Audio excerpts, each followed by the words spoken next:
Spirits of My Discontent by Sharon on AO3. Summary. He knows there's something wrong. He's more than familiar with broken sleep and the urge to fix something broken before taking care of himself. Except this time he is the thing broken, and he's struggling to find the start of his cascading failures. Notes. Inspired by Asking for Nothing by Mayflowers07. He'd like to think that it's lonely, building out here in the jungle, high above the canopy. The sun creeps along, warm on his back, forcing his armor into working harder to keep him cool.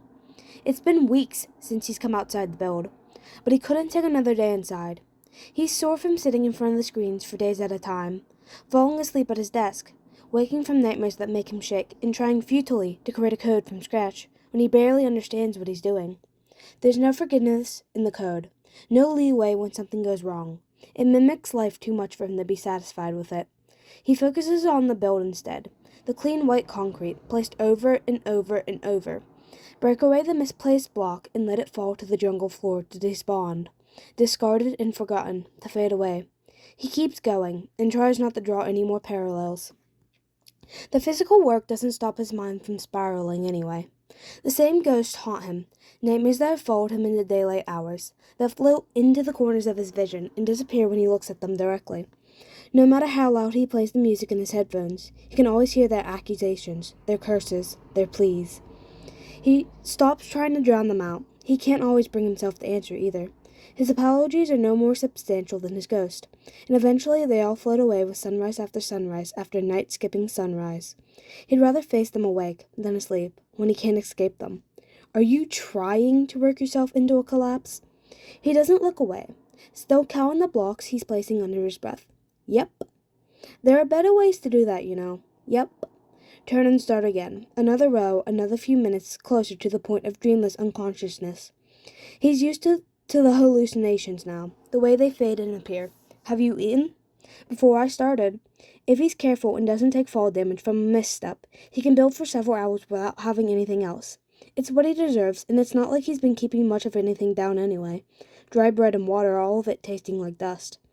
He stopped drinking tea after too many stomach upsets.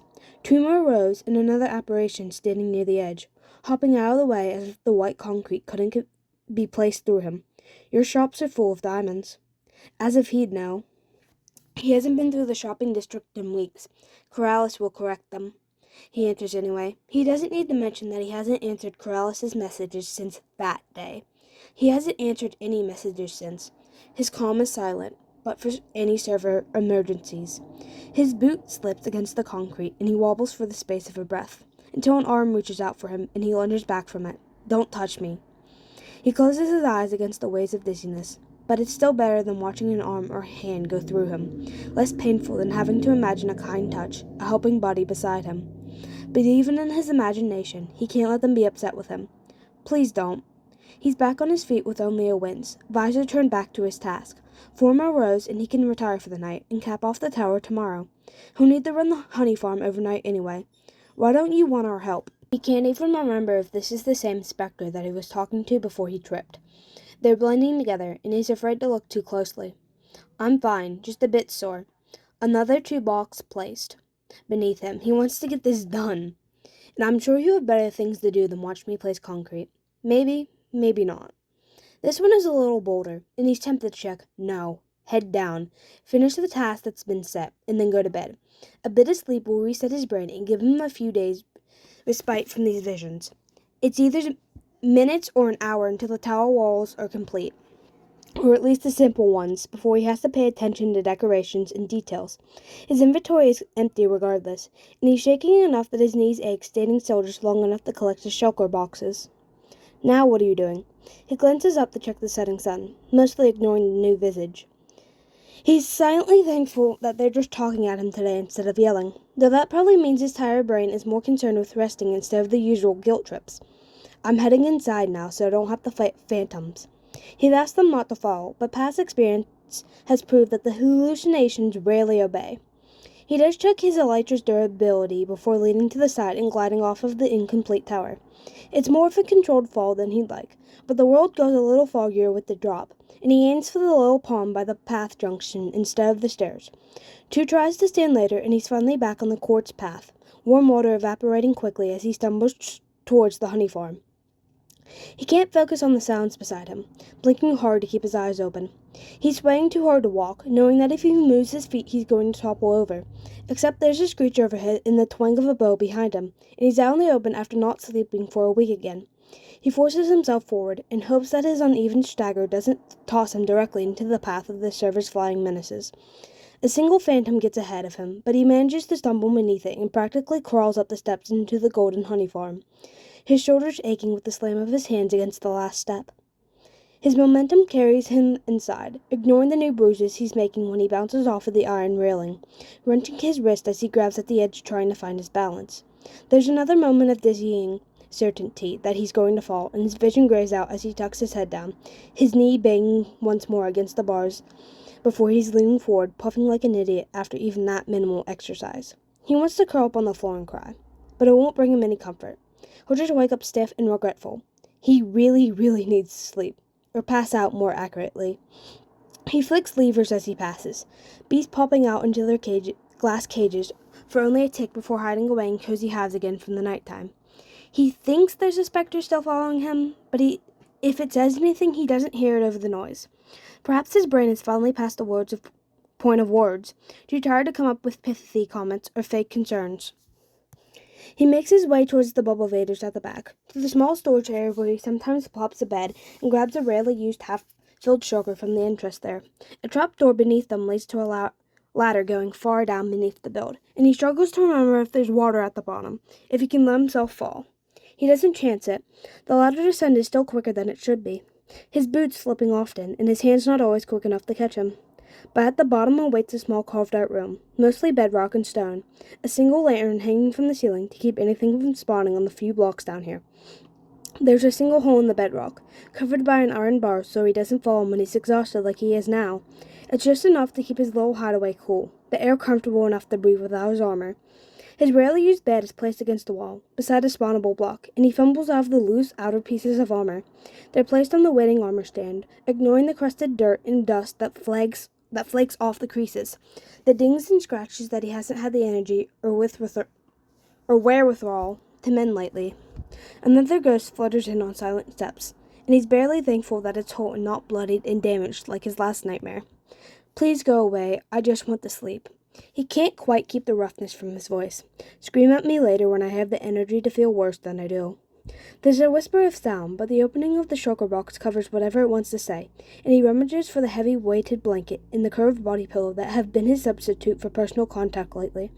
The shulker closes with another loud whirl, and he activates the vibrating packet in the pillow, tossing it down on the bed before following it with his body. The weighted blanket is nearly heavier than he is, pressing against all of his sore spots and bringing a blessed numbness with it. He curls up against the wall, putting the pillow with him, its soft, steady purr drowning out the last of his thoughts. And when he pulls the blanket over his head, the tiny bit of warmth that he's hoarded is enough to spread his shivers, as he clutches it to his face and shuts down, heavy and cold and dumb with consciousness for a while. Ether taps his leather boots soundlessly against the bedrock he sits on, watching the barely perceptible rise and fall of the blanket across from him. Dull hair barely peeks out beyond the blanket, pulled up by hands curled over a deeply lined mouth and sunken cheeks. He's been watching Zizma on and off since dawn, sometimes deliberately out of sight, sometimes in the treetops or standing on freshly placed blocks beside him, watching him place row after row of white concrete in near silence, limping and listless, swaying with any decent breeze and barely aware of his surroundings. He'd listened hard for the music Zizma's been known to blast inside his helmet, though the telltale head nods or foot tapping was missing. He tossed a couple golden carrots in front of him at one point, picked up automatically but never eaten. He hadn't seen Zizma eat anything, actually, though his steady building wasn't very taxing. No falls or quick catches from the elytra. A few pauses, maybe. That could have been attributed to mental math or checking an inventory. Couldn't even get a rise out of him with a couple of hermit heads from Cleo's stash. Zizma hadn't jumped or laughed or said boo. Hadn't acknowledged it as even an annoyance. Any more than he had reacted to Ether, actually. He considers it carefully, turns it over and pieces the puzzle chunks together. Dress said it felt like she was being ignored and felt even worse when he turned away from her when she couldn't hold back tears. But Up still wasn't comfortable in the jungle, but Sis X was looking right at him while he stood in the portal dice, never approaching even when he jumped and waved his arms wildly. He didn't have the nerve to approach him after that. False tried to coax him out for tea just to sit down and relax with her. She says his answers didn't always make sense, like he was talking to himself more than her, or hearing something different than what she was saying. She left a sign nearby for him to come visit her, but he never did. Cub and Scar stopped by with Jelly, but it was a bad pain day for Scar, so he was using his wheelchair, and mending Jelly sleeping in his lap.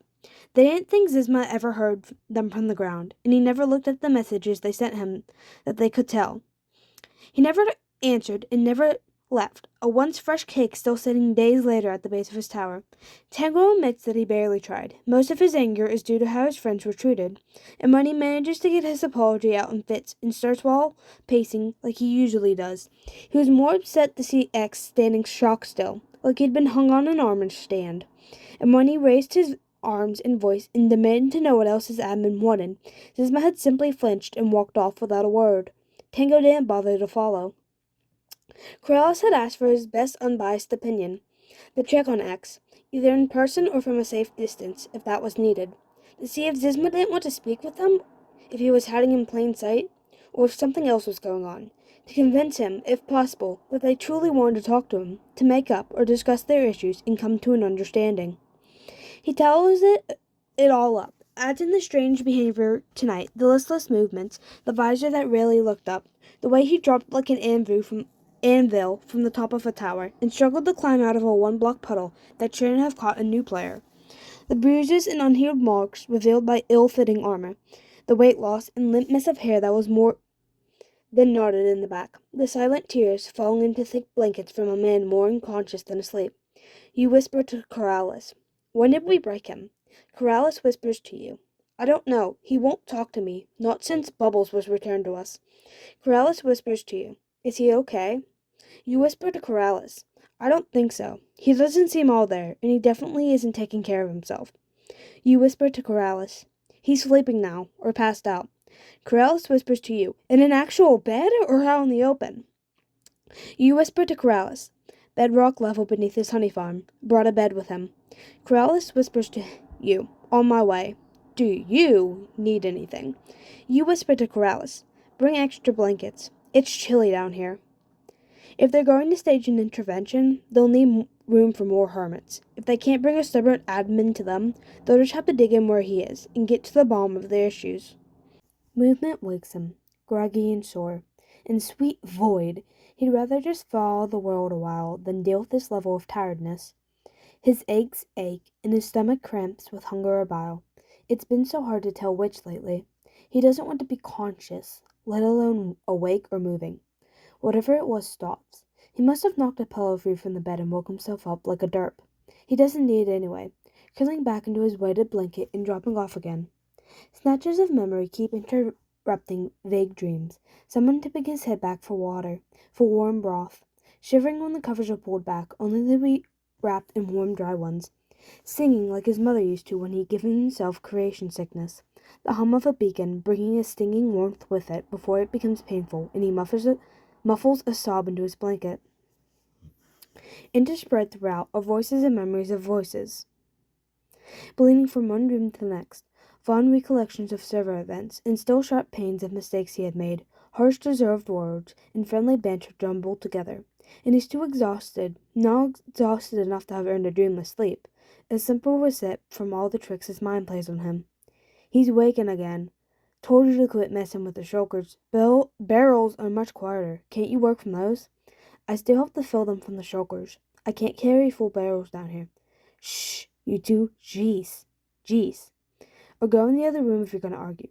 Watching him sleep is making me tired. Then lay down and take a nap. Jeez. Maybe you're the one who needs a babysitter. Voices fade out again, in the mostly comfortable fog that keeps everything blessedly numb. There's a weight near his head, but he can't convince his eyes to open. Go back to sleep. You're not even close to having enough yet. He silently agrees, and the world fades away again with a warm chuckle. He's begging before he's awake, not comprehending why he's taking damage as they pull out his arms and force him upright. Please, I didn't mean it. Just let me. He just wants to sleep, maybe forever, but at the least until the hurt stops. Fragile glass breaks and the dampness soaks into his skin. Region burned when his stomach is empty, and it makes him twitch harder against the pull in his arms. It's too much like someone swears, an angry hurt sound, and he can't help but flinch from damage taken, and hold himself still, waiting for another blow. A demand comes instead, a sweet tang of melon that makes his stomach recoil as it's pressed against his mouth. Eat. His arms are held to his sides, and there's nowhere to retreat as the sickly, sweet fruit is shoved past his protesting lips. He bites in self-preservation, trying to turn his head and spit it out, already feeling bile rise as his health drops again. Damn it, X, eat before you die, you bastard. Cleo has never sounded this frantic, not even over Joe and the damage she thought she had done. He still chokes while trying to follow her demand and swallow. A bottle tilted to his lips with even sweeter honey following it down. He gags at the sweetness, but a hand on his chin tips his head back, and he has to swallow more to clear his airway, already feeling it threatening to come back up. He turned his head and coughs wetly as soon as his chin is released, the bottle empty. Someone's talking, but his head is pounding in time with the cramps in his stomach, and it's all he can do to let his head fall back onto a soft shoulder and try not to vomit. It seems like a long time before he notices a warm purring in his lap, and a comforting touch on his arm, rubbing gently near his wrist. His stomach is settling, though the sweetness still sticks in his mouth, and he'd really, really like to go back to sleep. You should eat something else before you do. Impulse's gentle voice rumbles beside his ear and against his back. Ugh, no sweets. He's too tired to fight, even knowing that his saturation has fallen after the regen of his health. Golden carrots, okay? You need something more than tea and toast. Tea and toast would be more than he's had lately, and he doesn't have to move. Someone else tilting him against a warm side, the flaked food brought up to his lips and letting him take small bites as he tries not to lose his comfort. It's a very strange dream. You know you're not dreaming, right? He lets his hand flop against Impulse's stomach, a barely there tap of astonishment, as he leans into the imagined embrace. Shh, and let me have this one nice one. Someone giggles, but it's a slightly sad sound, even though his health and stomach are full. He can worry about his subconscious mind later when he wakes up for real, alone and hungry and back in his small, dark hole. His dreams improve after that, or slow down, longer pauses of true rest between snippets of more pleasant things. Impulse and Isco laughing as they create a redstone farm to prank Zed off with. Stress and Joe arguing good naturally over the crispy versus chewy cookie recipes. Cleo and Cub quietly discussing their more talkative neighbors and sharing easy terraforming tips they've learned from Scar. He's not sure when his mind decided to give him a break, but he'll take what he can get, letting gentle conversations wash over him until they fade out again. He wakes with a start, halfway out of the blankets before he even opens his eyes. Something pushes him back, and he swings without thinking, his head a jumble of half-thoughts and nightmares before someone's voice cuts through his confusion. Sit down, you silly man. Everyone's fine. You're fine. There's another body over his, pitting him against the crumpled blankets and possibly someone's legs. He won't be if he punches me again, Cleo's laughing, but her voice is muffled. He can join Joe on my knee-breaking list. No, Isco, giggles against his shoulder as Joe protests. Hey, that's not fair. I've never punched you in my sleep. Why does he get to be added to my list? He blinks blurry eyes open, trying to make sense of this new dream. Andesite and stone ceilings hang above him, covered lighting hidden in small rock formations that don't blind him. He has to be dreaming, because wherever he is, he's not wearing his armor and his friends are here, and no one's demanding that he fix things, or yelling at him for all the things he could have should have done. He closes his eyes again when his skull moves, and he's left floating on the blankets. The air is thin but warm, and he wants nothing more than to keep this feeling of peace, the memories of fond bickering, of his family, happy and healthy and taking care of each other, to imagine the arms that roll him over as consciousness fades, and relax into the steady heartbeat beneath his ear. Quiet chuckles follow him under as soft fingertips brush hair back from his face. He blinks gritty eyes open, and he's sitting in a chair, an empty bowl in his lap. He blinks again, and the bowl is gone, replaced by a corked bottle of water. He's thirsty, but the bottle is cold, and he doesn't remember when he filled his stomach or what he'd eaten. He blinks and tries to flinch at the darkness coming at his face, but it's just a blanket, strange hands tucking it across his shoulders and straightening it out across his feet. He blinks and futilely wishes that he would stop waking up when he's still so tired. He's hallucinating Cub and Zed playing on the floor, playing some sort of games with slime balls and iron bars. Badub snoring against the wall with his head in Xana's lap as his brother braids his hair. He blinks and it's dark again, lying beneath his weighted blanket and facing the stone wall with his pillow over his head. He doesn't waste the energy trying to hold his tears back, allowing them to fall into the crook of his arm. He ignores the whispers of memory behind him, of all the things that he'd lost and relationships he'll want to rebuild, like the hand on his back, soothing in its simplicity. "I miss you," he says to the memory, and follows his tears back into sleep. He wakes with a pounding headache, to the smell of fresh tea and bread and laughter outside of his small room. His tiny void-adjacent room is not so tiny anymore, with several more beds along the walls and a short locker set up with signs and barrels and a book-occupied lectern with recessed candle lighting. There's a door on the wall, and beyond it is more light and music and voices, and when he closes his eyes and blinks them back open, nothing has changed. He has no idea how long he slept, or why his pathetic hideaway has been sought out and apparently taken over, and he's a little afraid to get up and ask. The cup of tea sits with heavy purpose beside his bed, still lightly stewing, drawing him further away from sleep and dreams, and what he is having to consider is not dreams, because there's too much evidence already that he hasn't been entirely alone, and he's not sure how long that's been. He's not sure about most of everything at this moment, but he can start with the tea. It's a little oversteeped, but the sweetness of added honey keeps it from being bitter. It helps clear his head enough to slot out the blankets, his feet hitting carpeted floor instead of cold bedrock, and he's changed clothes at some point, his black tights replaced by soft gray sweatpants, and a Boomer's logo on the worn shirt he's in. The barrel beside his bed still holds his calm, which he ignores, and a small collection of health and regen and weakness potions. His own health is surprisingly full, so he skips over that to down a regen potion for his lungs, and stores a second in his mostly empty inventory for whatever awaits outside of his room. For all that he can feel the bite of curiosity, he's still a coward, and doesn't want to find out just yet. He's surprisingly left in peace, until his tea has gone cold, and he drinks the last of it with a small grimace. He's well rested, fed, and his health is fine, better than it's been if he's honest with himself. He tries not to be lately. It just brings back his own insecurities, his own failures, the niggling hurt and distrust that he's been putting his effort in all the wrong places. Like now that he's certain that he's awake and still alone in the expanded room. No one has so much as peeped around the corner. Happy voices still distant, for all of their closeness. Why are you here? What do you want? He's not even sure if the question is for himself or for the absent friends. Are they any more? Do they still consider you family after all that's happened? He curls up on his bed, tucking cold feet back into the thrown back blankets. He presses a palm against his chest and is surprised to find those bruises already faded. It's been a while then, since whenever. He shakes his head, shaking away poor memories, shaking away the rising feeling of abandonment and hurt that wants to be anger. Why aren't you mad? He doesn't remember his answer. He's tired of trying to remember, to hold himself back, tired of wondering where in the void he still fits on the server, if he still fits. He closes his eyes and leans back against the wall, tired again regardless of however long he slept, and for all of that as well, his patience is a fragile slime block that is one misplaced punch away from being broken. There's a point when he has to decide. He likes neither option. Stay and wait to see what happens, leave and wait to see what happens, if or when anyone would notice. It's not fair, not to himself, not to the hermits. They'd found him once. Didn't that mean something? That they're even here to begin with? Except, why is he still here, alone, curled into himself, and trying to convince a breaking heart that it's fine? Everything is fine, and it was all just a bad dream. Evidence points to not, and the wear and tear of his armor, placed back on with little care, and the buckles that no longer hold it tightly, too much weight lost, anxiety in being unable to eat, and the extra potions left in the brew stand. Fire-resistant sunscreen to protect the newest revealed hybrid from the sunlight, and the high-pixel poster hung in an item frame over a break in the bedrock. His vision grays out, and he doesn't remember fleeing what used to be his quiet place.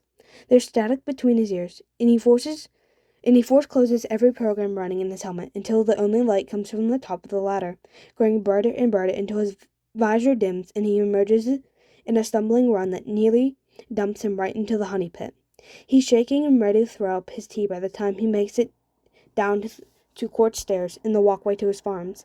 It doesn't make his reflexes any slower when Footsteps rush up behind him, only halted by his spin and the sword that's drawn between them. The silence doesn't last, but at least he doesn't break it first. Had to escape the smothering already? He can't even look at his once brother. His wavering gaze on the diamond sword pointed at a red chest plate. What do you want? It comes out more petulant than he intends. But what's one more humiliation between them? Evil Xana doesn't flinch. Barely seems concerned by the weapon threatening him. To be fair, it's hardly a threat. Why are you running away again? Again. Like it's a choice each time. I ran nowhere. I'm right where I've always been. His anger is the only thing he has left, without acknowledging the deep pit of hurt, of falling headfirst into it. Again. They came to you, Zizma. He sheathes his sword, turns his back on his twin. Right. Why don't you go back to them then, since they're all here? Hey, if you're still mad, what? He spat, whirling back around. What would I possibly be mad about? Xana actually took a step back, an uncertain frown crossing his expressive face. Look, I know there's been some shit going down lately. Zedov said. Oh, Zedov said. Zizma threw up his arms. Why don't you go talk to Zedov then? Since he's, actually talking to you. He wanted to throw things. To just be done with this farce. Maybe he wants to be the admin. Why don't you go talk to him about that too? Then they don't have to talk to me ever again. I'm sure they'll be as thrilled as you are. He's mortified to find he's crying beneath his helmet, but he successfully morphed his hurt into biting words, throwing them into the open air between them. Xana leans into them, like he knew he would, hurting him like he's hurt, defending the first hermit that had befriended him without any knowledge of who or what he was. Don't be a bastard, Zizuma. Zedov didn't do anything to hurt you. It doesn't suit you, not like it did me. Right, I'm the bastard here. He held out his arms, open for the mockery that he's been subjected to. I've done everything wrong. Make me the bad guy since you've given it up. Give me a reason to leave, brother. Tell me that you're a better option. Tell me that I'm no good for them. He can't stop, practically pleading for Xana to say something, anything. No one's spoken to me in weeks. No one ever comes looking as long as the world still spins, as long as the redstone works, and the chunks load. It's not true. He knows that, or he used to. I've done one good thing for the hermits, and that was whitelisting the player they all wanted. There's a pain behind his eyes, only matched by the hole in his chest, the gray fog closing in as the sun sets. And I can't be mad about it. I'm the bad guy. I can't even be mad that you've taken them all away from me, because I didn't deserve them in the first place. He takes a sobbing breath, and hates himself a little more for the stricken look on Xana's face. I can't win, and I've got nothing left to lose. So go ahead. Tell me I don't belong here. Tell me I'm the one who should be banned for their safety. Stand here and tell me that anyone fucking cares. Stunned silence echoes in the leaves, whispers from the towers, shouts back from the jungle. Silence, and not a single dissent. Yeah, I thought so. Coders, he was so tired. Don't bother to follow me. I'm done pretending that anyone gives a solid iron ignite. Do whatever you want. I don't care. He turned around for the last time, and his first firework bounces from the concrete at the shocked faces on the steps, the two frozen mid-step by his impassioned rant. He's not willing to face them, or their half-hearted apologies. The next rocket is fired from his hip, and he's soaring into the sky, and then he's chasing the sun towards the horizon and burning through the stack to outrun his own vicious, pathetic remnants of his thoughts in the silence from his calm. He stands long enough to fill his inventory with rockets on a sandy beach. All that he has is the tools in his inventory and the armor on his back, and the resources in his ender chest. He checks his compass and continues flying west, further into the darkness, further into an unexplored territory, further away from the bonds he has now deliberately severed. No one teleports him back. No one pursues him. No one's even following him. His comm is no longer pinging constantly, or even intermittently. Roll chat is silent, and he's the one who has run away, who has thrown his diamonds into the lava, who has given up on one last good thing that he had. They can't leave you if you left them first. It's no consolation, no comfort in isolation, no warmth in the cold air as he flies through rain and snow and out the other side. The heat of a desert baking it all away with his tears. He's burning rockets on autopilot, counting ticks instead of seconds, racing to keep the thoughts at bay, racing to find daylight again before he's consumed. Plenty of rockets, and more in his ender chest. He could even make a run for the far lands if they still exist. It's only appropriate that he find them alone, unaided and unaccompanied. It's only his luck that he hasn't checked the elytra's durability, and he plunges into the ocean, far, far short of his destination. It's his due that there's an underwater ravine and water-covered magma blocks that sunk him deeper down, the dawning sunlight fading in the depths. His pickaxe, too, is close to breaking, but he can't crouch forever at the bottom of the ocean, and he doesn't have the strength of will to swim back to the surface and look for dry land, if any has generated. He digs into the wall, a single block high, a single block wide, and swims inside, far enough that the water recedes and his armor no longer slides easily against rough stone, and blocks up the way behind him because he won't be taken out by a baby drowned.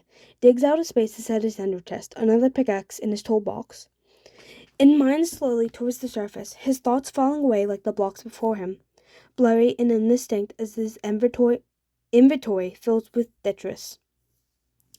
He's vaguely surprised to find land instead of water when he breaks through to the surface. It's a tiny island in the middle of the ocean, but it's also the only land within the loaded chunks. Still high enough to watch the surface storm roll in, to watch far-off lightning strike the surface of the water. The wind is rising, and he lets his emotion rise with it, whipping up towards their breaking point. Anger, despair, love, hatred, frustration, hope, inexplicably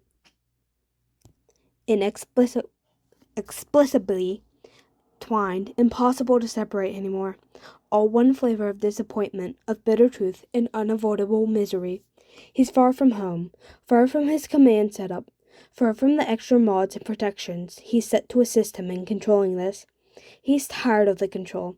It's brought him nothing good, and ruined what he had. It's time to let go. The oncoming storm is the furthest from the void that he can get. Angry clouds rolling on the approach. Heavy thunder falls, bright flashes of lightning. The ocean pushing up to meet the sky as it bears down. He releases his protective armor, bears himself to the lashing winds and water spray, letting it soak his clothing.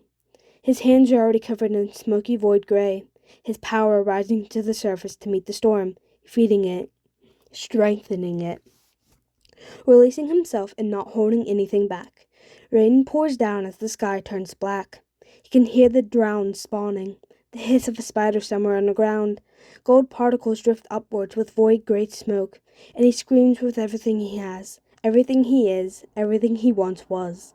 He can feel the storm in his soul, the thunder in his bones, the lightning in his nerves. He's tired of feeling and surrenders to the storm.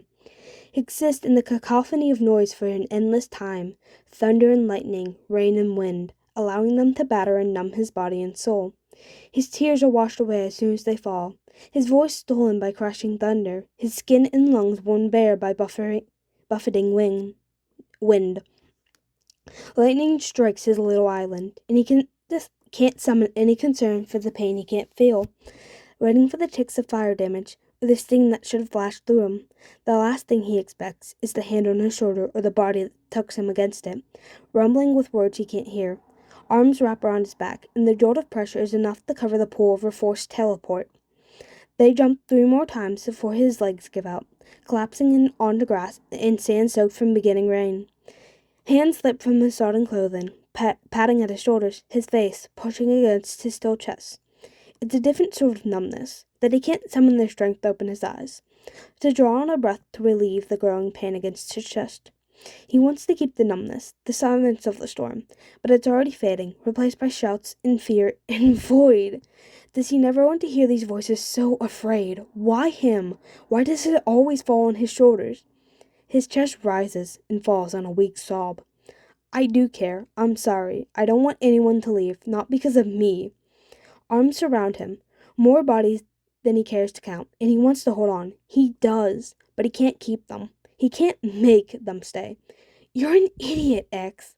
Cleo breathes into his hair. False is right beside her, sword-calloused hand gripping his tightly. We aren't leaving. We're trying not to chase you away. Cub is behind him, supporting him. How could we hate you, after all the things you've done for us? Cold rain stops falling on his place. Joe's voice nearby with the placement of blocks. You've been there every time for us, Izuma. Let us help you now. You're still our friend, still our admin, though reluctant you may be. Cleo sniffs, and she shifts so that another can press close to him. Zizuma. He hasn't opened his eyes. Tears he didn't know he still had dripping down his face at Xana's quiet voice. No one is replacing you, least of all me. I don't want to be admin. I can barely take care of myself. Not that you're setting a very good example right now. The gentle chiding is what finally goads him, finally opening his eyes to glare weakly at. Xana is trying not to scowl, through the relief smile threatening to break amongst his own tears. There you are. It just feels wrong if you're not going to give me a hard time for tracking you down. He has no intention of moving away from the circle of friends holding him close, letting the shivers of chill mask the ones caused by lonely weeks on his own. You followed the storm and used the lightning to find me. It's not quite an accusation. Xana's response is easy. I did. You slept for nearly a week, you were so out of it. Then you wake up, throw a tantrum, and literally storm off. Of course I followed you. I've been following you for years. Why would I stop now? It hits home. Just how wrong he's been. Again, he's drained, and not in that numb, shallow way that he keeps trying to shut himself into. They take his silence for acceptance, or maybe guilt. We're worried about you, X. You made your apologies and then disappeared in your towers. He nods, holding back a sigh, and waits for the yelling to start, and flinches instead at the warm hand that brushes his cheek. We had our own apologies to make, and it didn't seem like you wanted to hear them. He has to own up. He owns them that much. I was afraid. I was scared that you didn't want me anymore. That if I made another mistake, I won't have anything to come back to. That Zuma. It's Cub who looks at him with eyes too knowing, too piercing, though they no longer glow with unnatural blue light. The nightmares aren't true, Zizuma. Nobody hates you. We've all made mistakes, and no one has left. It's not unforgivable. What is unmistakable is that you're blaming yourself instead of sharing it with us. His smile was soft and a little sad. I may have had an outside force messing with my head, but yours is all you. Don't you think it's time to let us help you with the burden you carry? I know it's hard right now. Joe echoes his own words back to him, spoken weeks or months ago. But you're going to get through this. We won't let you fall apart. Cleo scoffs, but it's rarer than it should be. I ran away and hurt myself, X. I'm pissed that you thought you could do the same and not think that we would track you down eventually. You're a derp, Zizuma. Xana flicks his forehead. Not meanly, but jarring all the same. I can't believe you tried to speedrun a half-dozen blue creeper calls. And you couldn't be bothered to tell them you were struggling? Helping them cope and finding ways to heal isn't the same as getting therapy for yourself, you know. I know. Stars above, but he knows. He used to be better about it, but he's fallen off track at some point. It's been a while with everything going on. They deserve the truth. He needs to stop holding himself back. I haven't made the time. I've had too many excuses not to take care of myself, convincing myself that everyone else was more important. I'm sorry. Xana still hasn't moved away. You've convinced yourself of a lot more than that. Why didn't you ever ask about what happened that day in the shopping district? He draws a blank and shivers in the rising wind. You deserve to be whitelisted again. I wasn't going to hold you back. Now when everyone else could see the changes you made and the good you had done to make up for your own mistakes. And I told you that I had spent the day walking around pretending to be you. Did you think that no one had spoken to me? Every single hermit asked about you, asked if you were okay, mentioned that you had been hiding, that they were giving you space, that they had worried about how quiet you had been. Zizma is shaking his head, but not because he didn't believe it. He'd done so much. They were upset with me. I'd been a monster, and they were worried over you and making apologies, making sure there were no hard feelings. And every fucking one of them was glad to see me. To see you, out and about and mending whatever had been hurt. His gray glove comes up to wipe away new tears falling. I didn't even know what had happened. You weren't there, and I was one question away from ruining my whole disguise by saying the wrong thing as everyone was confessing and apologizing, and asking me why I pretended to be you. There's a flicker of uncertainty in those red eyes. You ran away after whitelisting me. And you never asked. You never asked what I did or who I talked to. I felt like a ghost. He's not sure he means for it to come out. Everything had flipped over the bedrock, and I couldn't convince myself I wasn't dreaming. I'd already been awake too long, trying to stave off nightmares about, well, practically everything. He swallows knowing he has to get it out, knowing that they're listening. It just felt like another one.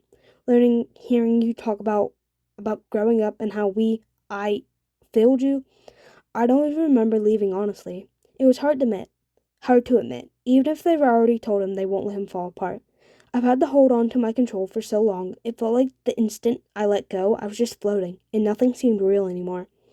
Just remembering it calls the feeling back, like he's slightly disconnected from everything. The helmet is placed in his lap, and the curd that bleeds from it is visible, still attached to Xana's fingers. He smiles at the attempt, charmed despite himself. That's your helmet, Xana. Keep it. He's proud of the smile he earns, not tripping over a name he hasn't used in decades, that he tried to erase after hurt and heartbreak, then put your own on, unless you plan to suffocate yourself in the storm again. It almost hurts that it's pouring out. Wasn't going to, though I might have made it worse already, letting go like that for a bit. He summons his armor back, and tries for a moment to hide just how much effort that cost him. Joe offers a hand and frowned. Holding on to your control isn't just a metaphor, is it?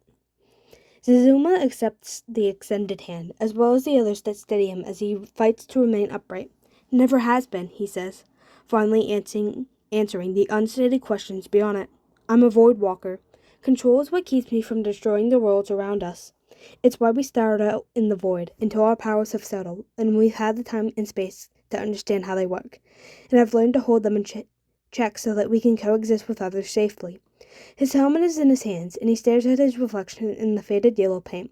Something that both of us were short on. I hadn't thought of that before.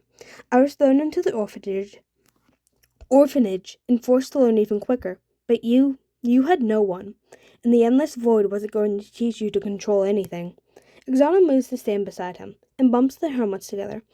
I've learned more in the past few months than I have in all those years. Kind of funny. What we'll do for those who care about us. Once we realize, yes. He breathes out, ducking into the yellow helmet and fastening the seal that activates the purified air release inside. The first inhale makes him dizzy. He's let it go too long, cut too close to his limit again. It's no substitute, but can we try again? After I take some time and get my own head on straight again, I could share some of what I've learned and researched. Falls takes some of his weight, her arm wrapped securely around his back. Meditation is something I've learned helps me center myself. Before competitive matches, I'd be happy to teach you, if it's something you're interested in. Her hair flies up, and they really do need to leave, and you can talk to me about some of the things stuck in your head. I'll be happy to spend some time with you. Thank you. He lifts his head and meets everyone's gazes as they stand together at the edge of the oncoming storm. Thank you all for coming for me and reminding me that I'm not alone. He brings up a command panel and cues up a teleport string. If you're okay with a bit of admin cheating, I really should take care of this storm, and that's easiest done from my command setup. Cub nodded for them all. I can give you a hand. She'll get some practice in on that as well. Cleo poked his chest plate, but looked over to False. You make sure he doesn't get lost in this fancy admin nonsense, and we'll soothe the ruffled feathers downstairs, yeah? I'm pretty sure there were cookies in the oven before all this mess. The world faded out in a wash of pixels and code, before snapping back and loading around them. White concrete and warm jungle wood greeted them, high above the towering green treetops. In the distance, the storm hovers at the horizon, moving towards spawn. It's odd. How new his towers feel, with his friends and family here beside him, standing with him, solid and finally perfect. Like he'd meant them to be all along. Cleo gave him a promising smirk before tugging Xana and Joe towards the exit.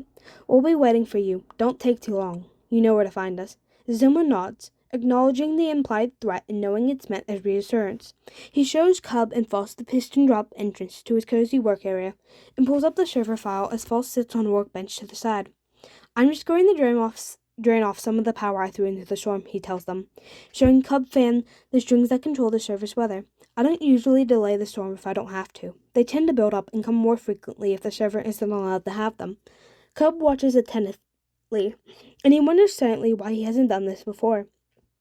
To allow his friends and those with admin access to the world to take on some of the tasks he places solely in his hands. This can be directed in the tick speed when it's slow, or roll generation when there's a larger build-up, or after I've trimmed the unused chunks. It's a quick job, especially after confirming that the entirety of the surface inhabitants are quite literally below them and safe from the remaining storm about to hit. There's no need for heavy modifications, just enough to assure it doesn't damage the builds. False stands as they finish, and her uncharacteristic shyness makes Zizuma pause and turns his attention from the loose spiral that's become a habit. She interrupts him. Can I get a hug? He tilts his head in a quick nod, and she's already stepping forward to wrap her arms around him. Even though through his armor he can feel the strength there, and he's more than happy to lean into it. You're not alone, Zizuma. She murmurs into the side of his helmet, squeezing him just a little tighter. We're here for you, just as much as you're here for us. It'll never be a waste or a hardship to spend some time with one of my oldest friends, especially when you feel like you don't deserve help. Please remember that we are always here, and you are worthy of our love and support. He lets his gloved hands curl into her thick leather jacket, and doesn't miss Calm's fond and supportive smile at them. I've been neglecting taking my own advice lately. He's loud enough that they both can hear him, not holding back. I'd say Blue Creeper, but you're already here. Thank you. Cub nods, and everyone else is waiting for us. It'll be nice to see you awake enough to know what's going on. Zoomer startles himself with a chortle, and does it again when False giggles into his neck. Oh my days, I'm going to be teased so much, aren't I? He frees a hand to pull Cub into the hug, the half step bringing them all onto the piston head before he hits the button that bounces them together back upstairs. They walk towards the landing bay of the storage tower, and pause near the edge to watch the leading edge of rain wash over the jungle, soaking in the green leaves, sliding down white concrete, and dripping from the abundance of vines. It's a beautiful base, Cub offers, in ways that alone figure watching them from the wide entrance of the honey farm. Between the trees and the towers, it'd be a great place for an elytra course. He thinks about it for only a moment. I'm almost done with the towers, but I'll keep it in mind. His shoulders are bumped on both sides. He's not alone, and it's a comforting reminder. I think I have a few more apologies to make first. Finally ready to join the world again? False grins at his nod, flexing the elytra wings on her back, and dives through the rain towards the courts below. Zuma steps forward after her, pausing when Cub catches his elbow. Forgetting something, X? His underpearl is already thrown, and Cub's eyes widen with glee as Zuzuma scoops him into a tight hug, just ticks before it lands. False barrels into them a moment after teleport, and they're all laughing as the bees buzz in the glass enclosures around them. He's more than ready to rejoin the world. Dreams and nightmares have their place, but they are no substitute for living. His place is here, with his family and their love and support. And I want to give a shout out to two people. The first is Devilly. Go subscribe to them on YouTube. And the second is Xionareevs on AO3. Go read and subscribe and give comments and kudos on their fics.